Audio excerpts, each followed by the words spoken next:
Hello, and welcome back to Fusion Writing, where character development meets creating structure.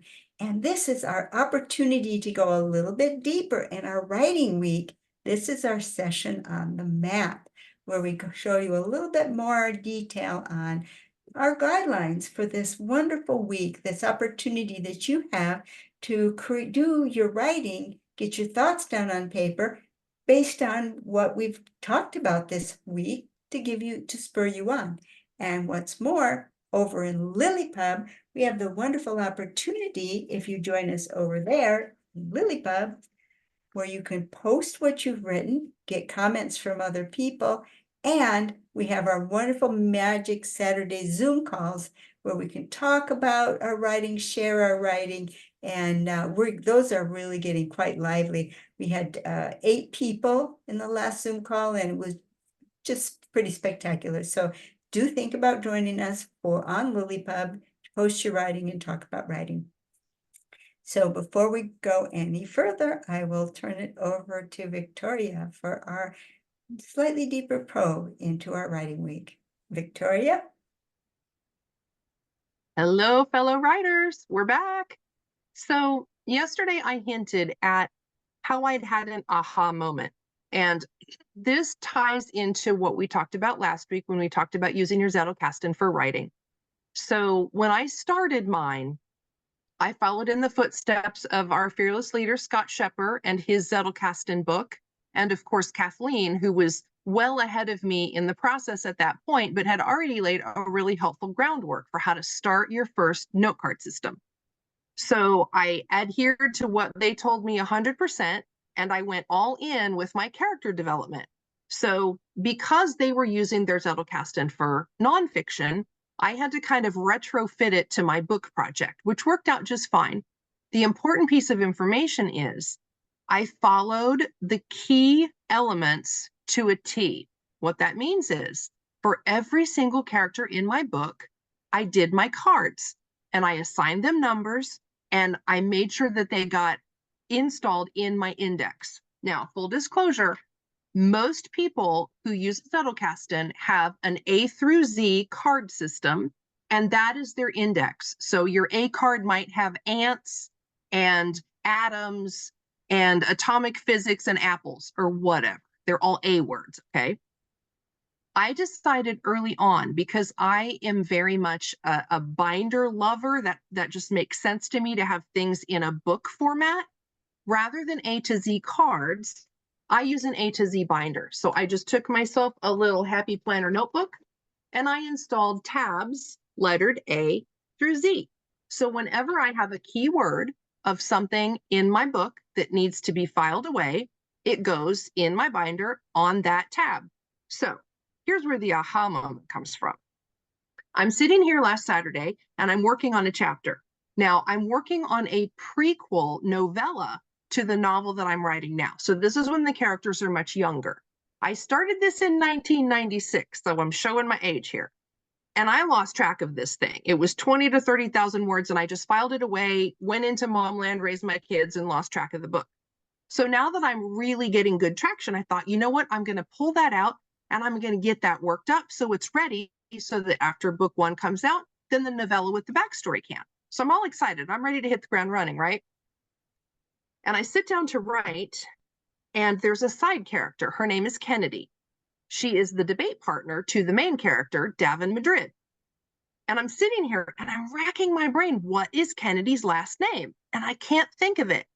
I even went so far as to say to myself in the heat of the moment, I'll just give her a different last name. And then I thought, well, that's silly. I've already done all of the work. It has to be here somewhere. So what did I do? I did the thing that most novices do, because even we very advanced writers sometimes do really dumb things. I spent more than an hour in my file cabinet looking through notebooks. Are you kidding me? This one is from November of 1998, which was around the time that I was really writing hot on this story. And I'm looking for this girl's name. Didn't find it. So then what do? I go to yet another notebook. This one is from 1998. So I'm flipping pages. I'm looking through all this crazy stuff, all these notes and things, and I'm driving myself crazy looking for this lady's last name. So I'm thinking to myself, this stuff is all over the place. I could sit here all day long, lost in memory lane, looking at notes and stuff. So I come back over here to my desk, and that's when I had the aha moment. I thought to myself, if I were looking for characters, where's the first place I should look? In my notebooks from 20 some years ago? No, I should trust the process. Where do all of your keywords live? They live in your index, whether it's in A to Z cards or like me with A to Z tabs. So what did I do? I went to the letter K. I opened up my index, and lo and behold, there is Kennedy Parker, right where she's supposed to be on the K page.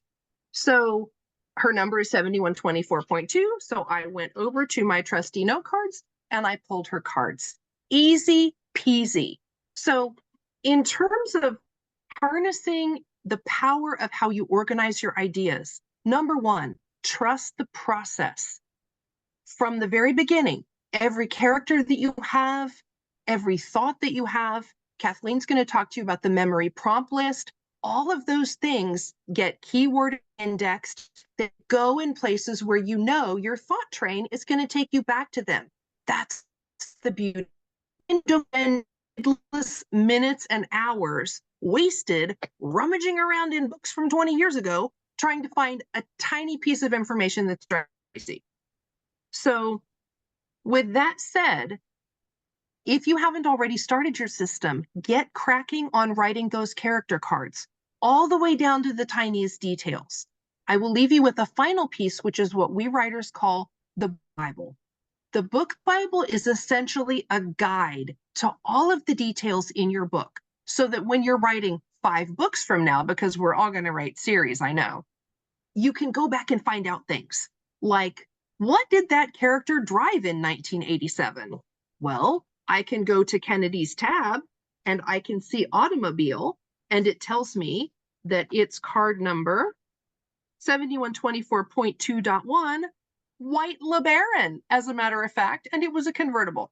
So those are the kinds of details that if you just leave yourself really good breadcrumbs in that index under every keyword you could possibly think of to associate that idea, then when you're looking for those little things, or when you're building your book Bible and you need to install those little things, you know your index is the key. It is the Bible for your story because everything's going to live in it.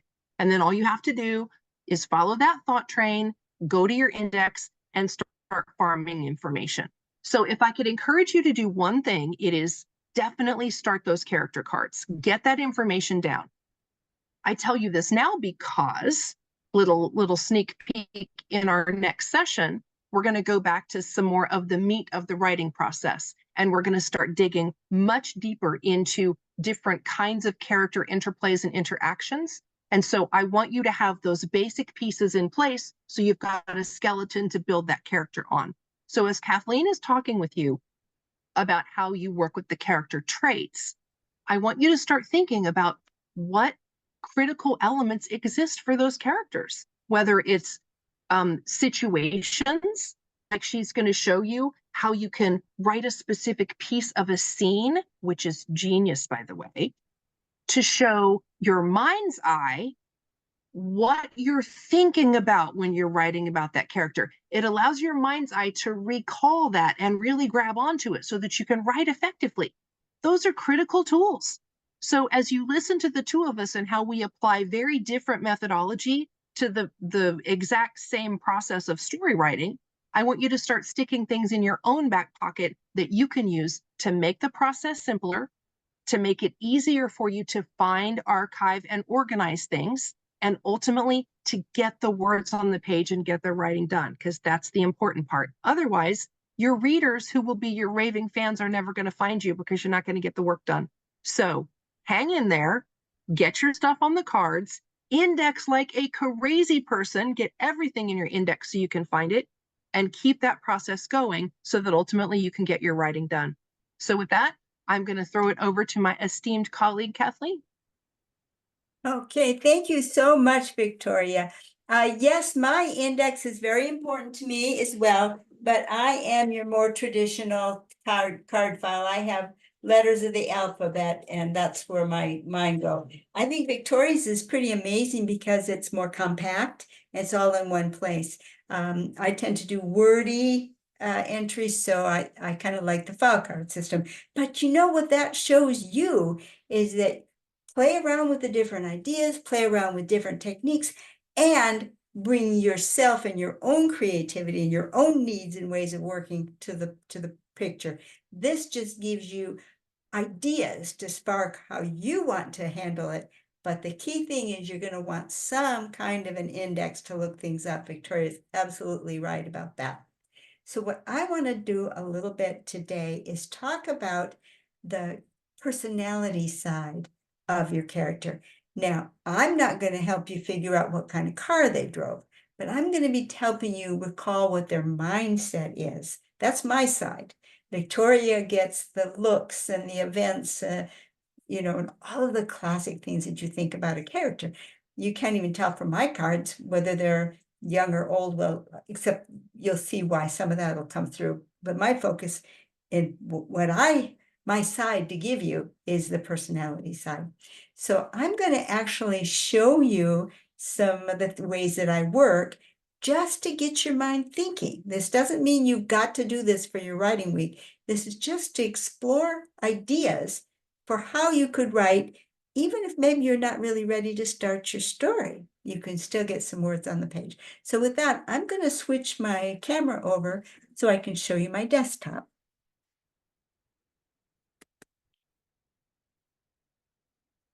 Okay, here we are on the desktop.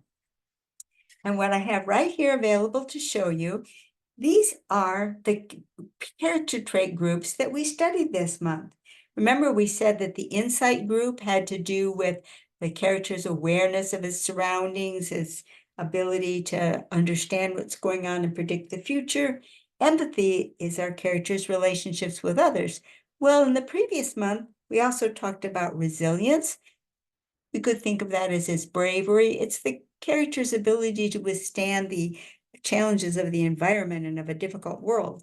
And balance, which is the character's self-management, the ability to get himself to do what he wants himself to do, and how comfortable is he living within his own skin.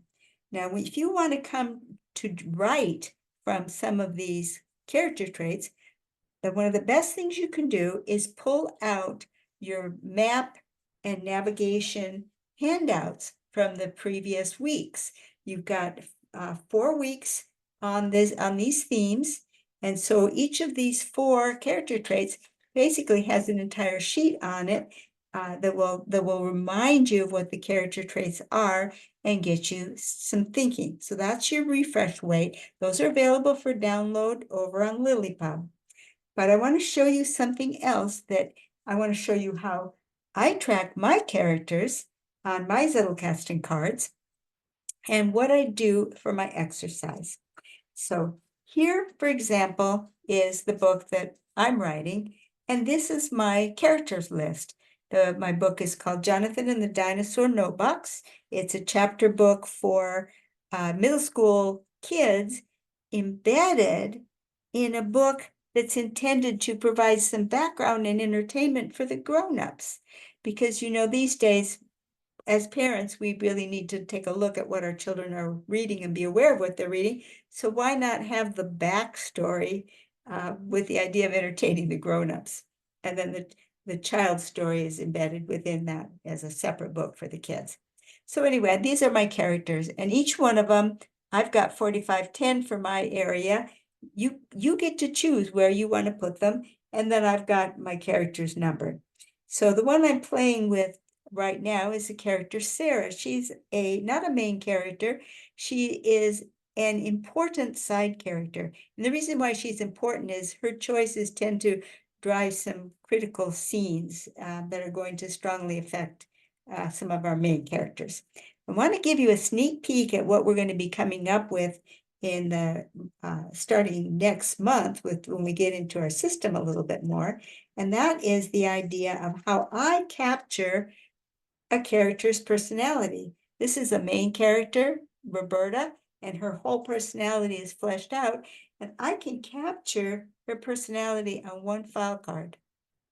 The one I'm working on with today, a similar card for this important side character. That's her character profile. Well, where did that come from? Well, we're going to be talking about that in the future, so I don't expect you. This is just kind of like a teaser for what's coming up. But what I want to show you right now is how you can use something that I call the memory prompt list.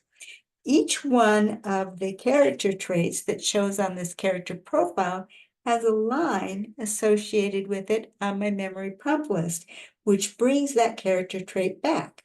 Well, where did they come from? I like to write little story snippets, and these may or may not end up in the book that I'm writing. Good chance that they won't. But what they do is they tell me a little bit about how that character trait affects that character. And it's a little vignette story. And after that vignette story, I then extract from that story a line that will bring that story back to me. And that story illustrates a certain one of the character traits. Now, these are broken down more fine-grained than what we've covered so far. What we've been talking about up to now have been the character trait groups, whereas these are individual character traits. But you can do it with the character trait group as well. You can start out with a main character or a side character. These are wonderful warm-up activities because there's no requirement that they were going to show up in your finished product. You don't have to worry about whether you wrote them well or badly. They're just for you. But if you can show, make a little story, write a little story, a paragraph or two that tells you how your main character stacks up in the insight department, empathy, resilience, balance. Treat those as character traits and write little stories. And then put those words, insight, empathy, resilience, balance, and write a line that will bring that story back to you.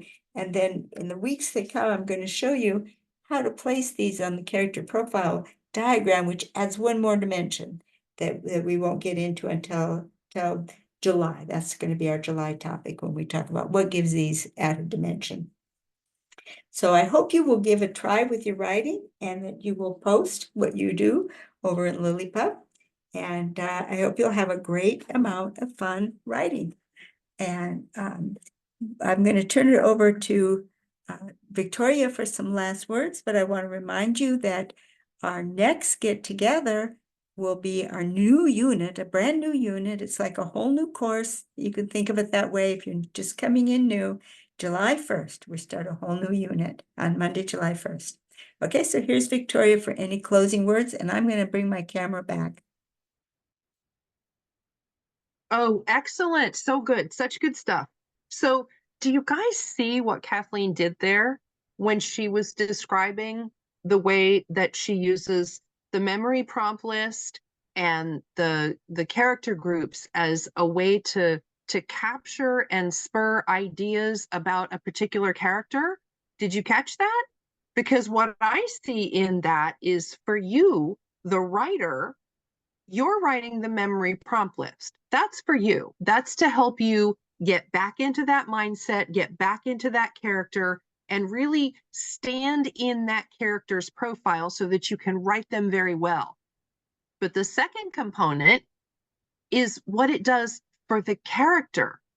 That's creating your character's backstory. It's a brilliant way to give yourself the insight and the knowledge that you need to write this character, but also to give your character the backstory and the meat that they need in order to grow through the story. It's bi-directional. So cool. So if you really dig into these things, you're going to find things like your character's wound. If you're maybe writing a hero positive arc story, they're going to have to grow through, confront their wound, and come out on the other side. The character traits are perfect for building that kind of story because they literally show you in the development of how you toggle them to build your character, where the story needs to go, and how you can make it compelling and engaging and satisfying for the reader. So I'm telling you what, digging into this stuff can seem kind of overwhelming, and holy moly, it's a lot to digest. But if you just give your writer's brain time to chew on it, do the cards so that it's on the paper in front of you, the note cards in front of you, and you can move those around and look at them, you will find yourself rolling down the writing highway with one arm hanging out the window singing songs, because you don't have to worry about the information. It's all in the cards, and all you have to do is do the writing. So I so look forward to seeing you next time. Thank you again for joining us. We're so grateful to have you here with us. And hopefully we will see you over in LiLLiPub, where we have our Saturday 1 p.m. Central Time meetings and talk about our writing. Thank you so very much, Victoria. It's a wonderful summary, and I just love the idea of having everything you need to know about your character on cards. And I, for one, love the idea of Victoria's cards so that I can remember all of the physical attributes and all of the names and places and history of the character, which also helps get your realism so that your readers can know that you know those details about your character, which is what makes the character real. So that's why it's so much fun for me to work with Victoria and to see how we came about our systems working independently and separately. And then we come back together and, well, sure, she's got numbers that start with 7s and my numbers start with 4s. Oh, big deal. That's about the only difference. And we invented them working separately. So I think that's some good ideas there for you to get started in your Zettelkasten. And if you're not ready to give them numbers, don't feel like you have to give your cards numbers. Just start by naming your characters and putting your memory prompt list, naming your characters and doing your character descriptions like Victoria showed you in her download. And we'll put numbers on them eventually. We're not going to leave you without numbers. So just use that as a background for your writing and see how much more fluid your writing becomes when you've created this. That builds that character, makes that character more alive in your heart, and you can get back where you were very, very quickly, which also means you can take advantage of small slivers of time in which to write. You don't have to have, oh, I've got 4 hours, I can finally write my story. No, you don't need that. If you've got a handy card where you can pull it up, a memory prompt list where you can get back into your character, what their car is, everything. If you've got 30 minutes, you can write. So please do join us over in LiLLiPub, and we'll see you back here for a brand new unit. It's like a whole brand new course practically on Monday, July the 1st. So thank you and goodbye. Thank you.